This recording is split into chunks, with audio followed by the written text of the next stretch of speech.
order since it is 5 o'clock, and we will get started.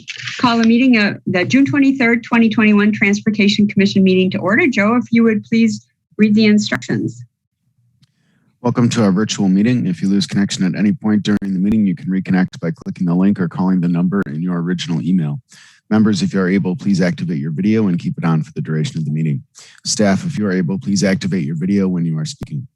All panelists, that is alders, commission members, and staff, have the ability to mute and unmute themselves. Panelists can also rename themselves if they wish to add pronouns after their name. Please do not alter the naming convention otherwise. Also, please continue to use the raise hand feature when you'd like to be recognized to speak, ask questions, or request a roll call vote. Lowering your hand will take you out of the queue. Members of the public who have registered to speak, the name you entered in Zoom must match the name you entered in registration. You will remain muted until called upon. The clerk will tell you when your time is up. After speaking, a member of the commission may ask you a question. If you need to share documentation with the commission, please send it to the email listed on today's agenda. Chair, the floor is yours. Thank you, Joe. Patrick, would you call the roll, please? Okay. Chris McCahill. Here. Denise Jess. Here. Ann Kovich. Here. Bill Bremer. Here. Carl Kleems. Here. Okay, and that's 5. Bridget is excused, and the other 3 are AWOL. Okay. All right. So, did everybody have a chance to look at the minutes?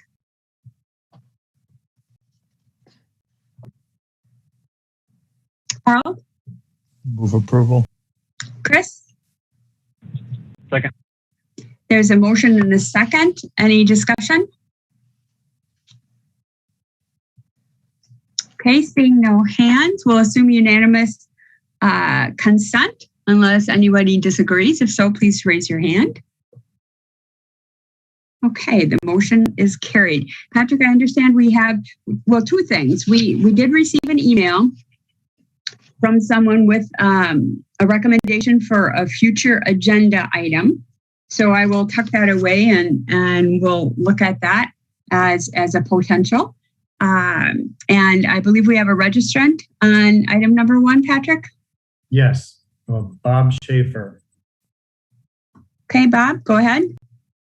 Okay, I'm here. Just a minute.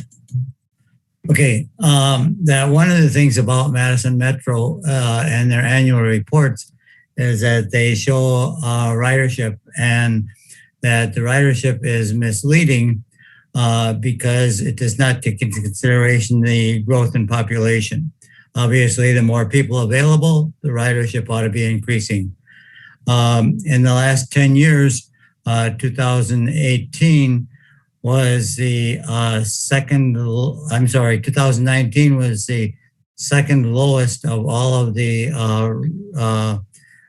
past 10 years. And that would be just without the population. It had 2018 had 13,200 ridership. And when we account for the population, increase, that ridership ought to have been 21,005,596. And that's only taking into consideration the city of Madison population. If we looked at the 2017 ridership, that if we would have taken into consideration the surrounding or partner communities that are also partnering in ridership with Madison Metro, that we ought to have had 29,363,176 and in terms of the ridership. So that when we look at our ridership increasing and say, yeah, we got increased ridership, we get a false sense of security or a sense of thing, and we can't make accurate decisions without valid data. And what now I think that in the future, Madison Metro needs to take into consideration the population available riders in terms of putting out the ridership. Otherwise, if we're just using that ridership as a means that the Madison Metro is doing great, it is not realistic when we look at the population increase as well. So it's something that, like I said, we can't make good decisions on what to do without the accurate information. And either we need to look at the effectiveness of Metro, or some means of doing some substantial increase, which it seems that especially like with the e-bikes and scooters and other things like that that are coming along, that your time is up, Bob. If you could please wrap it up. Okay, I'm sorry. I was wrapping up when you were talking. Sure, go ahead. I said that that one of the things that we need to look at is with e-bikes and scooters and other things like that that are coming around, that it's likely that Madison Metro is going to continue to see a decrease in ridership. Okay, thank you for those comments. Does anybody have any questions for the registrant? Okay, seeing no hands, thank you, Bob. Okay, next we have the consent agenda. Items number 2 and 3 are proposed for the consent agenda, and you may or may not have noticed, but Patrick is doing something new, which is really helpful, and that is items that are proposed for the consent agenda have an asterisk next to them on the agenda, and that asterisk also shows up in Legistar as well. So very helpful, and you'll be able to watch for that in the future. Items 2 and 3, Legistar 65867 and 66051 are proposed for the consent agenda today. Patrick, do we have any members from the public register to speak on these items? No, but I just got an email from Helen Bradley. They've had a medical emergency, so they will not be presenting tonight for the B-cycle item. Oh, no. Oh, my goodness. I'm so sorry to hear that. Well, give them our best wishes, would you please? Yes. But yes, no registrants on the consent agenda items. Okay. All right. Does anyone wish to separate out either of the items or both from the consent agenda?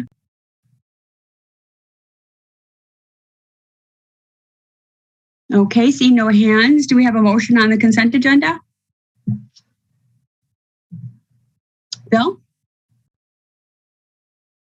I'll make a motion for approval of both items. Okay, so there's a motion. Ken, is that a second? Yes. A motion and a second. Is there any discussion?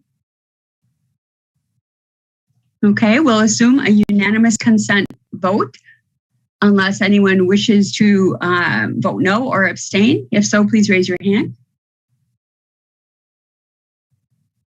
Okay, seeing no hands, the motion is carried.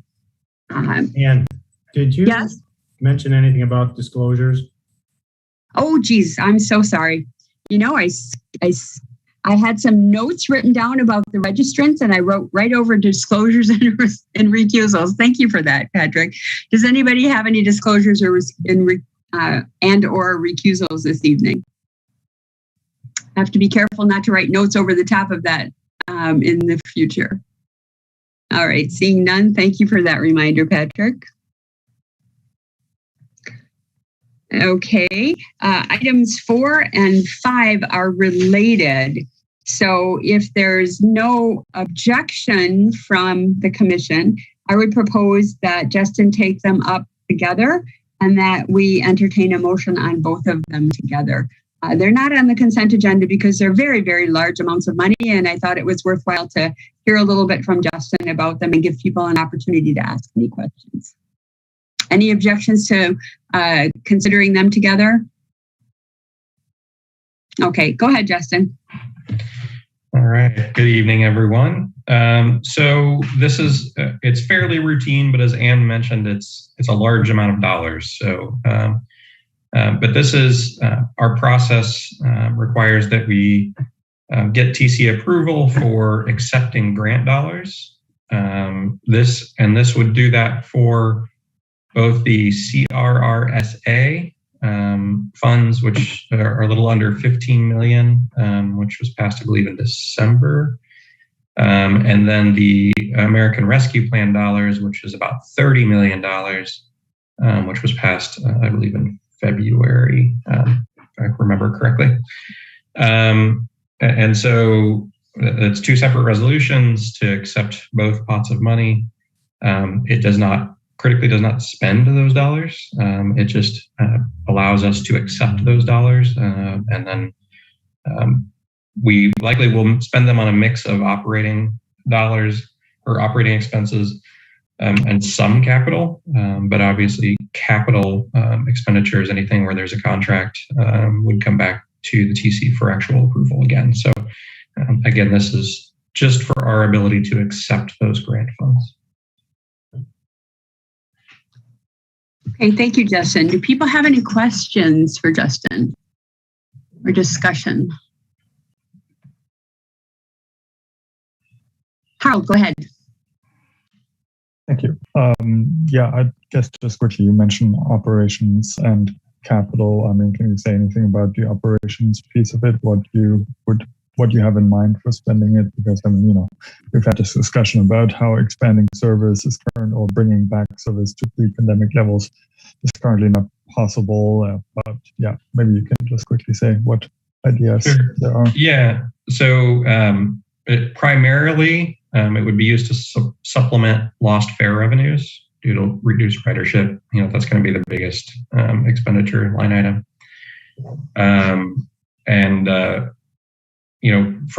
From there, there's a lot of things in flux around state funding. The state has proposed to cut $8.5 million from Madison Metro in the 2022 budget year. And so if that goes through and is not counteracted by the governor in some way, then that funding would be used to supplement that as well.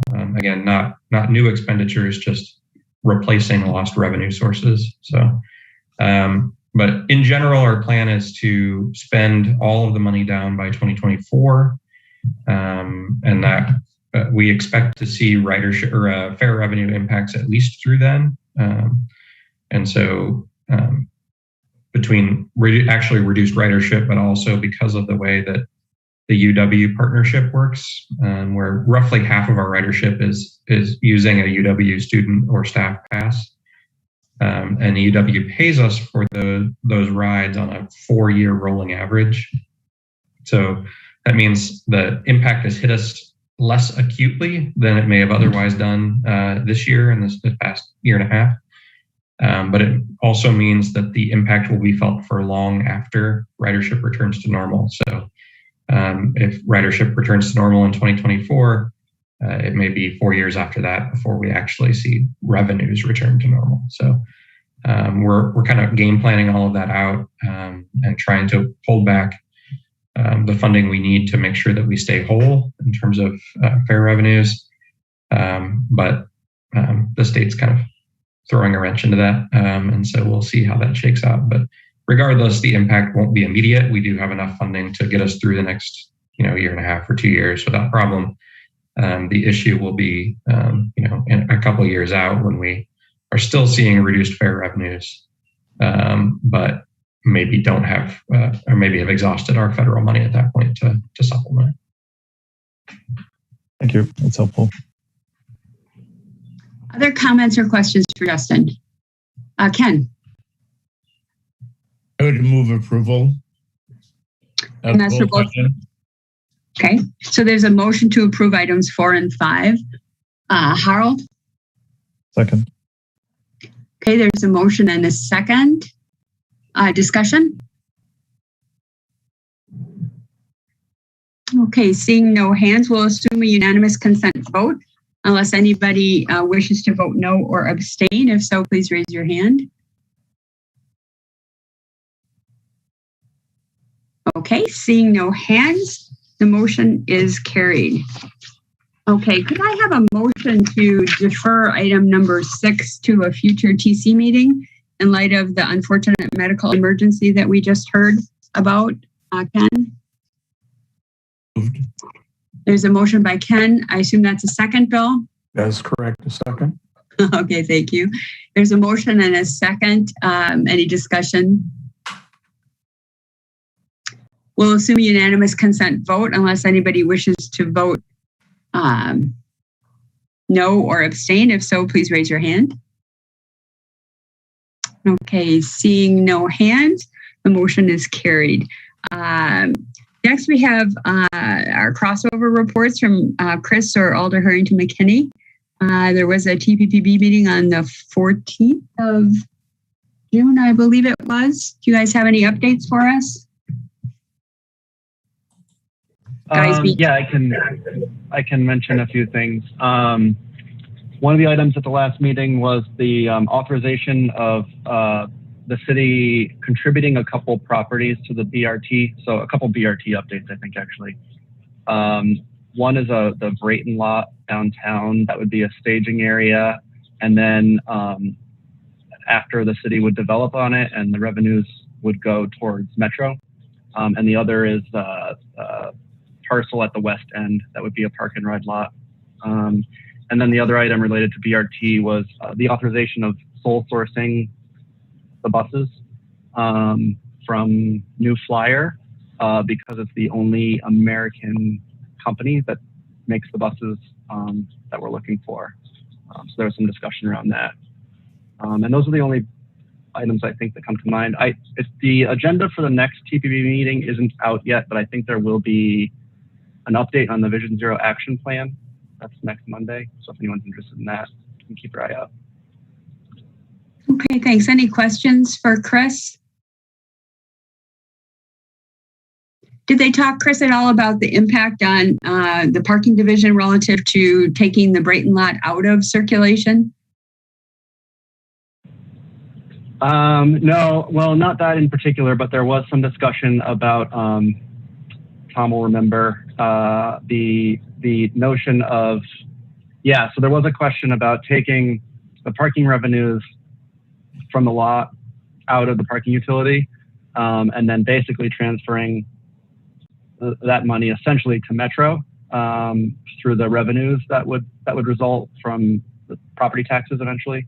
I recall, I think the property taxes would be about an estimated twice as much as what we're getting currently in parking revenues. And Tom, I don't know if you want to say anything about the notion of sort of how everything falls under DOT and sort of moving money around that way. Yeah, it does kind of change the buckets. Okay, so I think Brayton lot makes about $600,000 a year, and I think that they feel like the tax revenues, the property tax revenues to Madison from this developed area would be over $1 million a year. But you know, the tax revenue goes into the general fund, right? Whereas the $600,000 goes into the parking utility reserve, right? In some ways, we're all, I wanted to say, we're all one city. You know what I mean? And there is, like, for instance, the city is taking on some of the debt that's associated with Metro's, you know, improvements. And so it's just more about how the city wants to manage this. There is a note as well, and Justin could probably augment this, is that there's a kind of a third revenue source in that any revenue generated from the lease of the land or the sale of the land, that goes to Metro. And so there's three things in play. There's elimination of revenue for the parking utility. There's an increase in revenue to Metro. There's a reduction in the amount of the local share for bus rapid transit, and then there's the property taxes that will be generated from whatever development occurs. Did I summarize that well enough, Justin? Yeah, I think so. I mean, I think, another way to look at it too is that we're bringing this asset the city already owns and having the federal government match grant dollars towards the value of it. So, essentially we're taking a $10 million lot. The federal government's giving us $5 million for that lot. We're going to turn around and sell it for the equivalent of $10 million. So, we've netted $15 million, but on top of that, it's now on the tax rolls. So we're netting $1 million a year in taxes. And so that's all, replacing that $600,000 a year in revenue for the parking utility, but it nets out, very much in our favor. Yeah, no, I understand that. Ken, go ahead, but I'll follow up on my question after you're done. Go ahead, Ken. You're muted, Ken. Sorry. From the perspective of who were the people using the Brayton lot prior to COVID, and what's the most likely impact on, I imagine the two closest lots are, well, I can't even remember the name of the new one, the Wilson Street lot. But anyway, so overall capacity for those three before, if everybody came back, would the two lots on the Wilson Street side and over on the east side, would those be sufficient? So I'll speak in generalities. Okay. Right now, our Wilson Street lot is underutilized, and our north lot, the north side of the square, is underutilized. And Sabrina feels like the parking for those could, just be managed. I think there's one thing that you did say is the if, right? And we have a long way to get back to our parking occupancy that we used to. The one factor that's kind of a unique factor with this is that we've promised to provide 30 downtown parking spaces to the Wisconsin rideshare program, the vans, the carpool vans. And so Sabrina has looked at various other lots. The Wind Grill lot is one possibility, which is the one that's close to the little water storage facility right at the intersection of John Nolan Drive and King Street. And so that could be one place for those carpool vans. It is a little bit longer walk for the driver.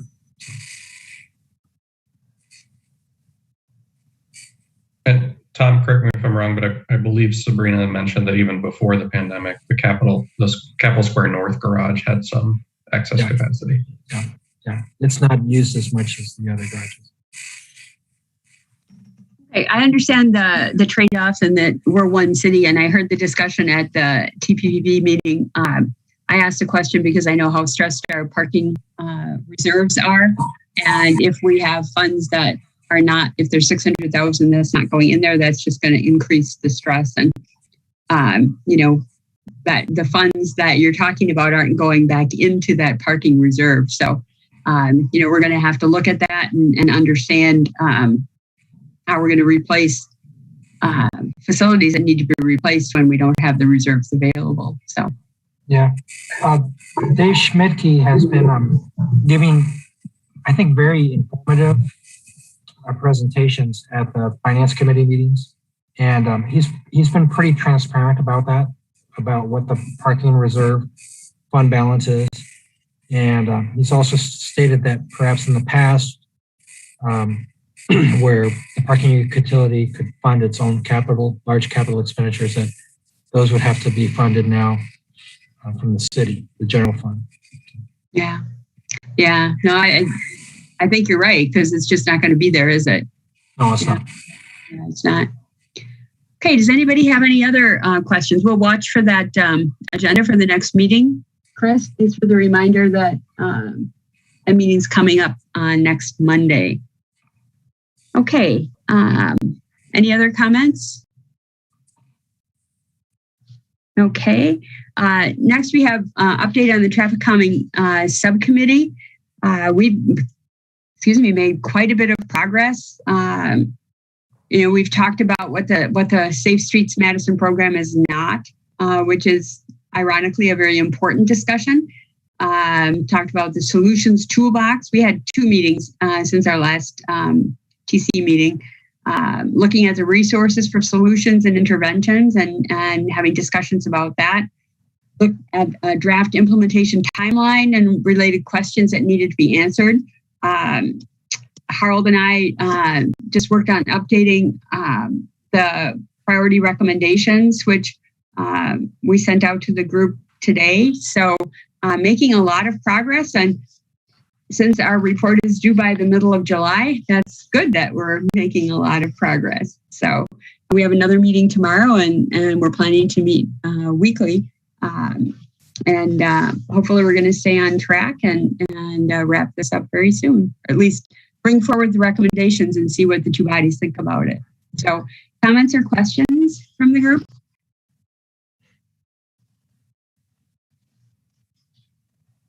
Okay.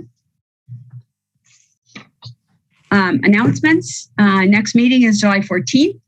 Just a reminder that we have a joint meeting with Transportation Policy and Planning Board on Monday, July 19th at 5 o'clock. So we'll have a couple of meetings in a pretty short period of time. With regard to membership, we do have 3 members whose terms expire on June 30th, 2021. That's Bridget Brown, Chris McCahill, and myself. Please let Patrick, Justin, or me know if you're interested in continuing on the TC, or feel free to contact Lila and Lila DaCosta in the mayor's office directly if you prefer to do that. I'm certainly interested in continuing, and I hope Chris and Bridget are as well.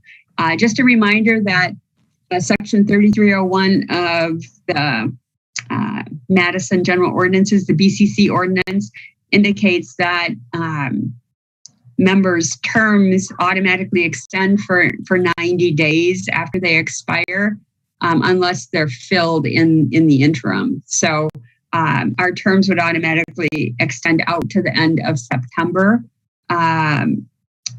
without us having to do anything. And the last I watched all the appointments at the council meetings, and at the last council meeting, they were filling April expirations. So they're a little behind on that. Alder Harrington McKinney. Have those 3 commissioners expressed an interest of? I know that you said that you were interested in remaining. Have the other 2 commissioners expressed that interest? Because we're kind of in the middle of, not in the middle, but we're in some critical periods, and it would certainly be very, very helpful to continue that vein of understanding rather than to drop 3 new commissioners into the mix. Yeah. Chris, go ahead. Yeah, I'm happy to stay on. So I think that counts as notice to whoever needs that. Great. Okay. Yes. I appreciate that. And since your term is expiring on the Transportation Policy and Planning Board, and you're a key member of both, I hope you're interested in continuing there as well. Bridget was traveling for work today, so she was not able to join because she was in her car on the way home. So I don't know, Patrick, if you would maybe forward Bridget an email and remind her that her term is coming up and inquire if she's interested in continuing, and hopefully she is as well. So we do have 2 vacancies. So you're correct, Alder Harrington McKinney. It's we're already down 2. So hopefully Bridget will be interested in continuing as well. And I do continue to talk to Lila in the mayor's office about potential applications to fill those vacancies. So. Any other comments or announcements?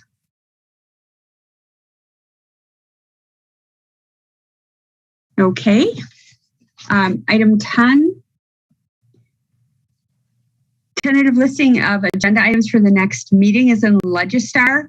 Just a reminder that we have our organizational meeting on the agenda for the next meeting, which includes selection of the chair and the vice chair. So please be thinking about who you would want to nominate for chair and vice chair at the July 14th meeting. I am interested in continuing as chair because there are some projects that we're kind of in the middle of and I would like to see them through. However, I serve at the pleasure of the commission, so totally up to the group. So that would be, we would hold that, make that selection at the beginning of our next meeting. Also on the listing of items we're tracking for the next meeting is the TC handbook. We had deferred that discussion. John Strange was on vacation, and we have a meeting set to discuss the questions that were raised next week. And he agreed to come to the July 14th meeting so that he can be available to field any questions. And it's with very mixed emotions that I tell you that John is going to be leaving the city. He is... very, very important resource for us. He's been teaching at the law school part-time and he was offered a full-time position on the faculty there. So he agreed to take that. So he'll be doing that in the fall. But he's committed to helping us see through some things that we're in the middle of right now. So we'll really miss working with him because he's just an excellent resource. But he's committed to continuing to help us with the things that he's working on with us right now. So hopefully we'll have those issues resolved and the questions resolved and bring some alternatives back to you at the next meeting. And I also have the TC work plan on there and we'll see Tarek Saka from ResG is out of the office, but he and I have been emailing back and forth. He was kind enough to answer my email, even though he was out of the office. And I described everything to him and he says he is the right person for me to meet with. So we'll plan to do that in July when he's back in the office. And then we'll come back and bring some alternatives back. And, there's no, we have our updated work plan already set. And this is something that we'll want to have some discussions about. So just wanted to let you know that I have those both on the agenda to come back at the next meeting. And I'm pretty sure John and I will get things done in order to do that on the handbook. And we'll see how Tarek feels about what work we might want to do before we bring it back to the commission. So I want to make sure that we're prepared and can talk about all the various options when we come back. So any future agenda items, we actually have 2 meetings coming up here on the 14th and the 19th. The agenda items that are suggested for the joint meeting are updates on all of our action items that we've been working on, as well as update on the 2022 Transportation Department budget. We haven't finalized that agenda, so if you have any other suggestions for the joint meeting, you can certainly send those over or mention them tonight as well. Does anybody have anything to add to the list?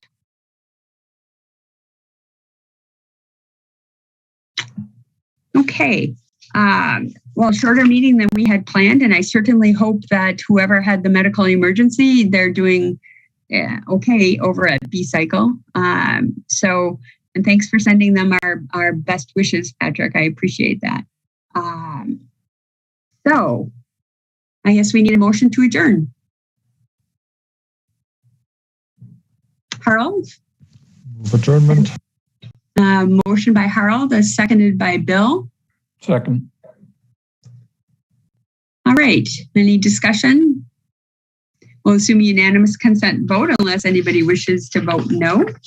Please